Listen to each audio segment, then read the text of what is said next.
those of you joining us on YouTube. And today's theme is courage. Now, before we talk about what the definition of courage is, in this case, it's important to begin with the word itself. Courage contains the root word cor, which is the Latin word for heart. This is significant for several reasons, which we'll get into in just a bit. But in honor of Valentine's Day yesterday, talking about the heart is appropriate. And for a little fun, every time I say the word heart, I want you to make one with your hands. Okay, so let's practice. Heart. All right? Yay. Okay, I'm just telling you there's like probably 30 times this is going to happen during the message, so I don't want you to I'm getting your exercise in today. You don't have to hold your hands up high, you can just do it right here. Okay, it's good. I'm going to try to remember to do it too. Okay, so for now, hold on to the fact that courage is a heart word. I don't know, we might need to practice again. Courage is a heart word. There you go. According to the blogger Aaron Force, courage is the willingness to suffer potential loss in the pursuit of a worthy ideal or action. Courage implies a certain orientation of mind and will in the face of not only difficulty, but fear. Basically, courage is making decisions in the face of fear despite the risks or perceived risks. We can need physical, mental, emotional, or spiritual courage depending on the situation. When someone says, "She has a lot of heart," most likely they are referring, at least in part, to her demonstration of courage as displayed in her decisions, words, and actions, and how she lives her life. Because courage is a heart word, and as promised, we're going to explore that a little bit. So comparing courage with the heart is significant on a few levels, and I am using some of Aaron Force's thoughts on this topic because they are so relevant. So the heart is symbolic of the center of emotion, spirit, and morality.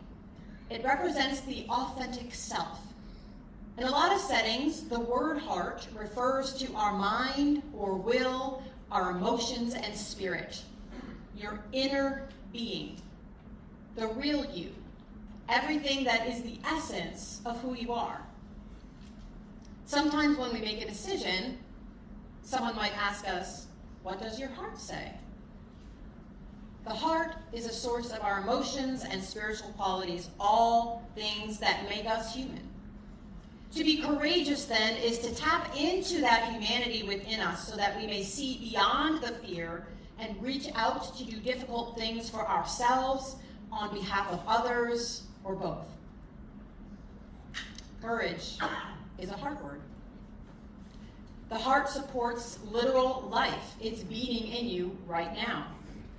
Not only is the emotional heart fundamental to our authentic self, will, and emotions, the heart is fundamental to our physical existence. The heart is an amazing muscle that pumps life force to every part of our body, nourishing every part of our being. Through all this work, the heart allows us the opportunity to influence others and the world around us. The physical heart opens the door for us to use our courage for good in the world, for ourselves and others. The heart also represents the seat of vulnerability. And who better to resource that than author and researcher Dr. Brene Brown, who has this to say about courage. In one of its earliest forms, the word courage meant to speak one's mind by telling all one's heart. Over time, this definition has changed, and today we typically associate courage with heroic and brave deeds. But in my opinion, this definition fails to recognize the inner strength and level of commitment required for us to actually speak honestly and openly about who we are and about our experiences, good and bad. Speaking from our hearts is what I think of as ordinary courage. Love me some Brene Brown. The heart is the keeper of desire and everything we hold sacred. Our hidden vault where we keep our most vulnerable aspects of ourselves, our fears, our hopes, our insecurities, our values. Not all acts of courage represent running into burning buildings, although that does take courage. Courage is being willing to share the deepest parts of ourselves with others, to expose our soft underbelly. Because there is always a risk that we might be rejected. There's always a risk when we're vulnerable that we might fail. But when we refuse to be vulnerable, not only do we eliminate rejection and hurt, but we also eliminate joy and connection. We cannot selectively eliminate. We cannot form deep and meaningful relationships without being vulnerable and without the courage it takes to do that. Courage counts the cost and considers that acting is better than not acting. The last correlation between the heart and courage is that the heart is found within, just like courage. To have courage is to be full of heart. It is something that comes from our very essence and fills our being. Our courage can be inspired by the courage of another, but it can't be transplanted into us. It must come from within. We cannot look around us for a source of courage. It's an inside job, and this means there is spiritual influence here as well. There is a source, an unending well, powerful to effect great change, and that's our higher power. That is what supplies our courage and allows us to tap into that well. Our higher power is part of us, and we are part of our higher power. The simplest thing we can do is pray. If you need help accessing that courage within you, ask for help in doing that. We can pray the Serenity Prayer, which has the word courage right in it, or pray for courage specifically, or both. The courage is already there, but sometimes our fear stops us from accessing it. Our higher power knows our fears, but it helps to tell higher power what they are, whether we are speaking, thinking, writing, singing, or drawing our prayer. There's no wrong way to pray. Telling higher power about something doesn't give information. Higher power already knows, but it gives access to our hearts. This is the vulnerability piece again. This sharing opens and deepens relationships with that power greater than ourselves. It is a relationship-building endeavor.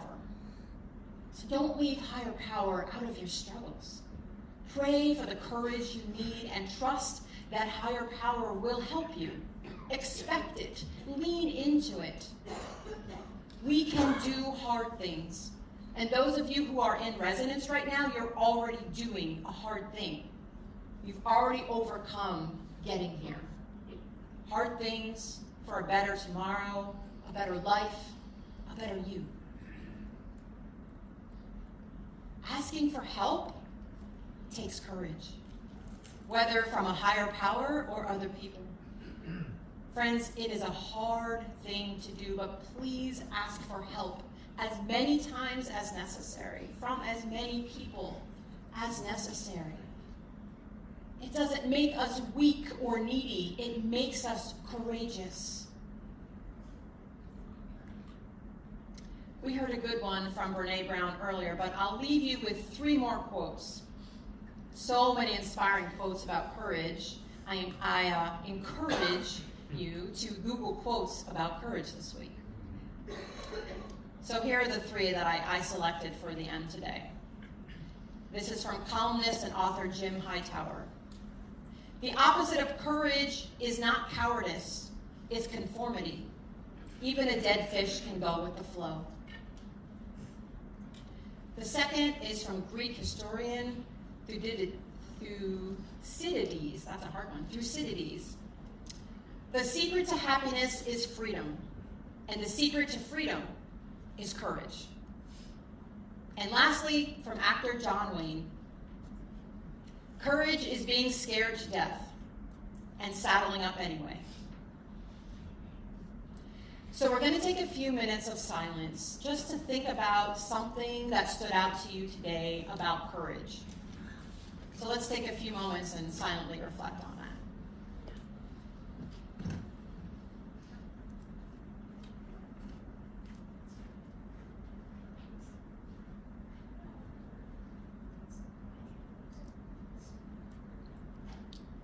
I invite you to consider journaling about this in the coming week. Amen.